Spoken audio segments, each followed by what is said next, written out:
যে সেনা প্রধানকে এই মুহূর্তে ক্যান্টনমেন্টের যে অবস্থাটা সেটা হচ্ছে সিম্পল।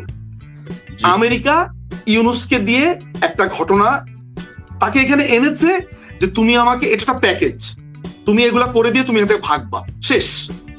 সবাই বলছে যে এ তো রাজনীতি করার জন্য না, এর বয়স হচ্ছে 84-85, সারাটা জীবন সে আমেরিকায় থেকেছে, সারাটা জীবন সে আওয়ামী লীগের দালাল, সে এই আমেরিকার দালাল, সারাটা জীবন সে কাজ করেছে আমেরিকার হয়ে, সারাটা জীবন সে কাজ করেছে এই সিআই এর এজেন্ট হয়ে। তাকে নোবেল প্রাইজ বলেন, তাকে এই প্রেসিডেন্ট পুরস্কার বলেন, প্রত্যেকটা জিনিস এগুলো তাকে আস্তে আস্তে আস্তে আস্তে আমেরিকা থেকে তৈরি করেছে। আমেরিকা দেখলো যে এই একে দিয়ে কাজ হবে না, আওয়ামী লীগকে দিয়ে কাজ হবে না, করবে না, সে করবেই না, এরা আসবে না, ঠিক আছে হটাও তাদেরকে, বাস অপারেট। এখন যেটা হয়েছে, সেনাপ্রধান কিন্তু খুব সিম্পল একটা জিনিস চেয়েছিল। সিম্পল জিনিসটা কিরকম? তিনি চেয়েছেন এমন যে আমি সিভিলিয়ানদের উপরে কোনো ধরনের আক্রমণ, গুলি টুলি এগুলোতে যাবো না। এবং মাননীয় প্রধানমন্ত্রী কিন্তু এটা বলেন উনি, সোজা যে ব্যাপারটা ছিল তাদেরকে ঠেকানোর ব্যাপারটা ছিল, যে ঢাকাতে না ঢুকার ব্যাপারটা। অনেকেই বলছে তিনি মনে গুলি করার অর্ডার দিয়েছেন, এই সেই হোয়াট এভার ইট ইজ। কতিপয় সেনা সদস্য, কিছু কন্টিনজেন্ট, কিছু ব্রিগেড, তাদের নানান ধরনের ঘটনার ফলে 5ই অগস্টের ঘটনাটা ঘটেছে, তা না হলে সরকার টিকে যেত। কিন্তু মুশকিলটা যেটা হয়েছে যে সেনাপ্রধান যে জিনিসটা চায় সেটা হচ্ছে একটা ইলেকশন। তার কথা হচ্ছে যে ইলেকশনের মাধ্যমেই যাচাই করা হোক বিএনপি, জাতীয় পার্টি, জামাত, যারা যারা যারা যারা আছে। আমাদের যখন এই একটা অবস্থানে আমরা যাব, তখন আমেরিকার একটা প্রেসক্রিপশনের জায়গা হচ্ছে যে আওয়ামী লীগকে আসতে দেওয়া যাবে না, কারণ আওয়ামী লীগ ক্রমাগত ভাবে তার সমর্থন বাড়ছে। এবং একটা রিপোর্ট আছে যে ইলেকশন যদি হয়, গ্রামের মানুষ থেকে শুরু করে শহুরে মানুষের কথা বাদ দিলাম, একটা বড় ধরনের জাগরণ হবে। কারণ তারা যেই সাফারিংসটা দেখছে, তারা ভাবছে যে এই দেশটা তো শেষ হয়ে গেল। ঠিক তখনই সিদ্ধান্তটা আসলো যে আওয়ামী লীগকে নিষিদ্ধ করতে হবে। সেনাপ্রধান এইটাতে তার কমপ্লিটলি নো ছিল, যে এই ইলেকশনটা সবাইকে নিয়ে হতে হবে, ইউনূস এটা হতে দেবে না।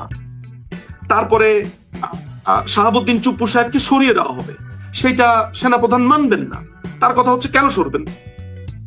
সেনাপ্রধানকে নানান ভাবে প্রেসারাইজ করা হচ্ছে। মাঝখানে ফয়জুর নামে একটা লোক আছে, তাকে দিয়ে সেনাপ্রধানকে টপল করবার চেষ্টা করা হয়েছে। কামরুল হাসান নামে আরেকটা লোক আছে, তাকে দিয়ে চেষ্টা, মানে নানান ভাবে একে চেষ্টা করা হয়েছে। এর মধ্যে এখন একটা প্ল্যান হয়েছে, সেনাপ্রধানকে উৎখাত করা হবে। সেনাপ্রধানকে উৎখাত করা হবে, উৎখাত করতে না পারলে তাকে অ্যাসাসিন করা হবে।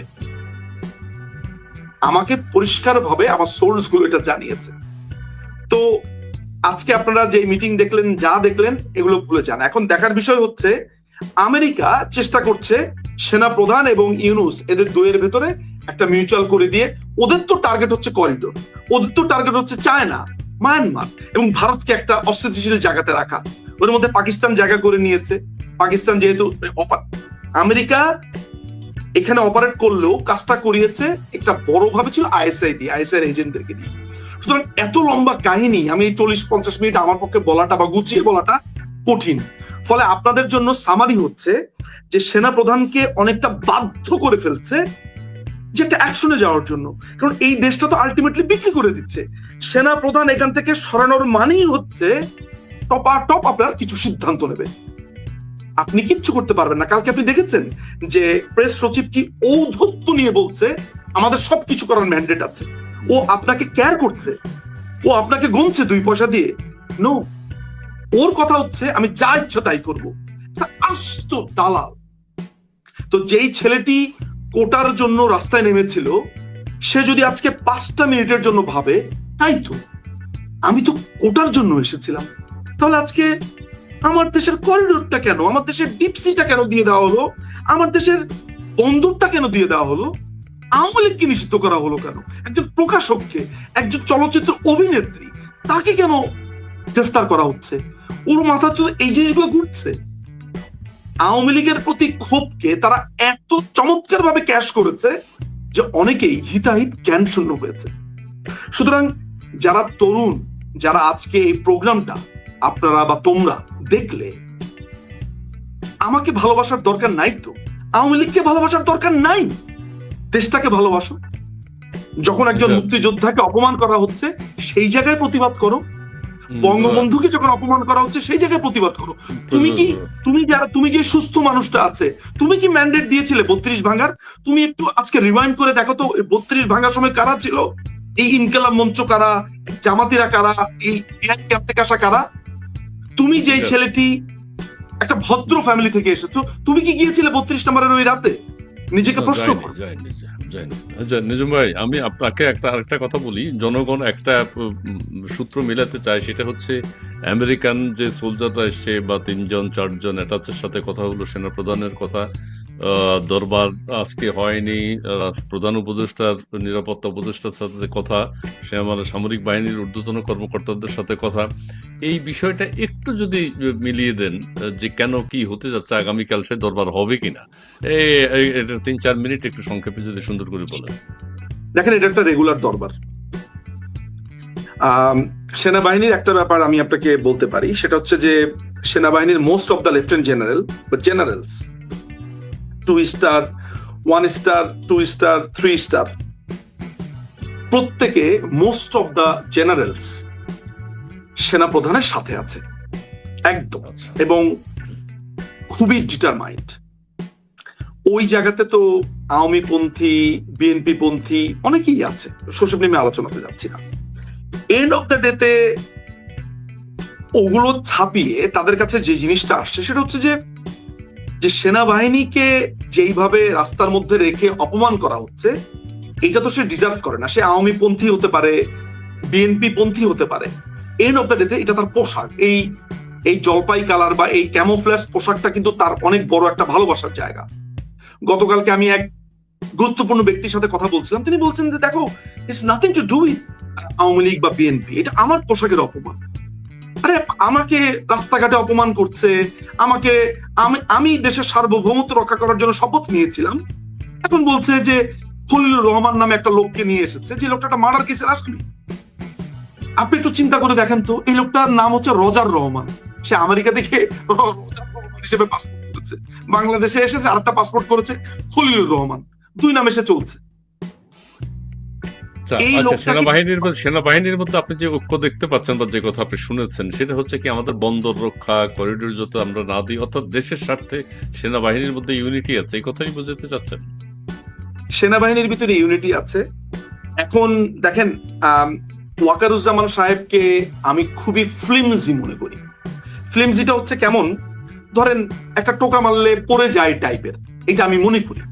আমি তাকে মনে করি তিনি, আমার কাছে মনে হয় যে তিনি একটা ভয়ঙ্কর রকমের ইনডিসিশনে ভোগেন।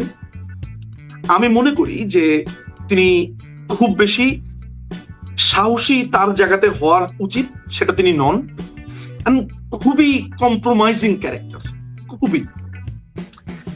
ইয়েস, এটাকে তিনি ব্যক্তিগত ভাষাতে তিনি এটাকে শান্তিপ্রিয় বলেন, কিন্তু আমি যেই জায়গাটাকে দেখি আর কি, সেটা হচ্ছে যে সেনা প্রধান is not happy at all. তিনি পরিষ্কার করে বলে দিয়েছেন, I don't want that, I want a election. এটা বিএনপি আসুক, জামাত আসুক, আওয়ামী লীগ আসুক, জাতীয় পার্টি আসুক, ডাজন্ট রিয়েলি ম্যাটার। ম্যাটারটা হচ্ছে আমি একটা ইলেকশন চাই, এন্ড এটা কুইকলি চাই। You are nobody, you don't have any mandate here. তুমি একটা ঘটনার প্রেক্ষিতে এসছো, just get out of this site. Okay. So, ইউনুসের কথা হচ্ছে he needs time, কারণ তাকে এই যে বন্দর সময় লাগবে। সো এই হচ্ছে টাগ অফ দ্য লাইন, ওয়ারের জায়গাটা। নাও দেখার বিষয় হচ্ছে যে সেনাবাহিনী যদি ধরেন ক্ষমতায় আসে, তাতে আমার কি লাভ? আমি কি ক্ষমতায় চলে আসবো? তা তো না। কিন্তু আমার কথা হচ্ছে যে আমি আওয়ামী লীগ কিচ্ছু না যদি বাংলাদেশ না থাকে, আমার দেশ যদি না থাকে, তাহলে আমি আওয়ামী লীগ কিচ্ছু না। আমার নেত্রী, আমার নেতা এই লড়াইটাই করেছেন, আজকে এই সিচুয়েশনটাই হচ্ছে দেশকে বাঁচানোর জন্য লড়াই। আচ্ছা, আরেকটা কথা বলি, আপনি অনেক কথা বলেছেন, ভালো লেগেছে। সেটি হচ্ছে যে চট্টগ্রাম বন্দর গিয়ে আমাদের প্রধান উপদেষ্টা যে কথাগুলো বলেছেন, খুব কনফিডেন্টলি বলেছেন যে এই বন্দর বিদেশি ডাক্তারদেরকে দিয়ে দিতে হবে হৃৎপিণ্ডের চিকিৎসার জন্য, এবং যে যাই বলুক তিনি এটা দেবেন বা দেওয়ার পরিকল্পনা প্রায় চূড়ান্ত। এই বিষয়টা একটু ব্যাখ্যা করবেন। বন্দর গেলে আমাদের সুবিধা কি, বন্দর নিয়ে গেলে আমাদের অসুবিধা কি? প্রথম ব্যাপার হলো যে প্রাইভেটাইজেশনে বা বিদেশি কোম্পানির কাছে কোনো কিছু ছাড়া কোনো কিছু দেওয়া, এটা আমাদের দেশেও নতুন কিছু না। কেমন, আমাদের দেশে এটা নতুন না, অতীতে হয়েছে। বিমানকে দেখেছি আমরা, অনেক প্রতিষ্ঠানকে দেখেছি, ওইটা হয়। কিন্তু ওই হওয়া আর একটা সুনির্দিষ্ট ছকের মধ্যে ওই একই ঘটনা ঘটার মধ্যে পার্থক্য আছে। এখন জিনিসটা তার ওই হওয়া না যে আমি এটাকে উন্নত করার জন্য, এটা completely it's a American plan. এখন ঘটনা হচ্ছে আপনাকে আমি কৌতুক দিয়ে বোঝাই। এক ভিক্ষুক, তিনি গাধার পিঠে ভিক্ষা করতেন। তো গাধা আপনার ওই প্রতি বাড়িতে বাড়িতে যেতেন, ওই ভিক্ষা করতে করতে যেতেন। ভিক্ষুক মারা গেছেন, কিন্তু গাধা তো তার অভ্যাস ছাড়তে পারেনি। ওই গাধা প্রতিদিন সকালে উঠে প্রত্যেকটা বাসার সামনে গিয়ে দাঁড়ায়, কারণ তো তার অভ্যাস হয়েছে। ও 1983 সাল থেকে ওই ভিক্ষা নিতে নিতে গ্রামীণ ব্যাংকের কথা বলে, এর থেকে ভিক্ষা, তার থেকে ভিক্ষা, তারপর তার নিজের এনজিও, নানান ভাবে সে ভিক্ষা নিয়েছে, নানান ভাবে ওই আমেরিকার টাকাতে সে চলেছে, আমেরিকা যা বলেছে তা করেছে। ও যখন ঘটনাচক্রে ক্ষমতার অংশীদার হলো বা ক্ষমতার জায়গাতে গেল, সে মনে করেছে যে সে তো একটা প্ল্যানের অংশ হিসেবে, ফলে তার ওই অভ্যাসটা যায়নি। তার কাছে তো বাংলাদেশ কোনো ঘটনা না। আপনি তাকে কোনোদিন সাভার স্মৃতিসৌধে দেখেছেন এই 5 তারিখের আগে? শহীদ মিনারে দেখেছেন? কোনোদিন প্রভাত ফেরিতে দেখেছেন? কোনোদিন তাকে বাংলাদেশের জাতীয় কোনো দুর্যোগে দেখা যায়নি, জাতীয় ঘটনা দেখা যায়। ওর তো কোনো দায়বদ্ধতা নেই। তার ফ্রান্সে তার $2.5 বিলিয়ন তার বিনিয়োগ, হাজার হাজার কোটি টাকা তার। একদিন বাংলার মানুষ এগুলো জানবে।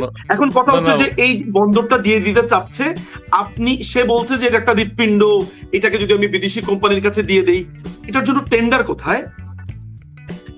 এইটা অতীতে যখন দেওয়া হয়েছে টেন্ডার সাবমিট করা হয়েছে, টেন্ডার কই?